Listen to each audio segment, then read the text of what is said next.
Hi శాస్త్ర. Hi mummy. మన YouTube ఫ్రెండ్స్కి అందరికి హాయ్ చెప్పు.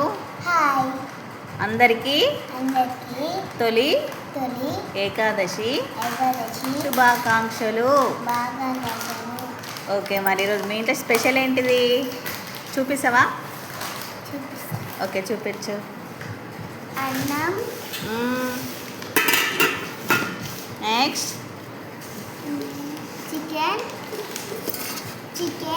చికెన్. వావ్. నెక్స్ట్ ఏంటిది ఇది? మిర్చి. నెక్స్ట్ బోండాలా. ఓకే, నెక్స్ట్ స్ప్రైట్ ఉందా? స్ప్రైటా? వావ్, నీకు ఇష్టమా స్ప్రైట్ అంటే? ఓకే, మన సబ్స్క్రైబర్స్ అందరికి బాయ్ చెప్పేసి. Bye bye friends. Bye friends.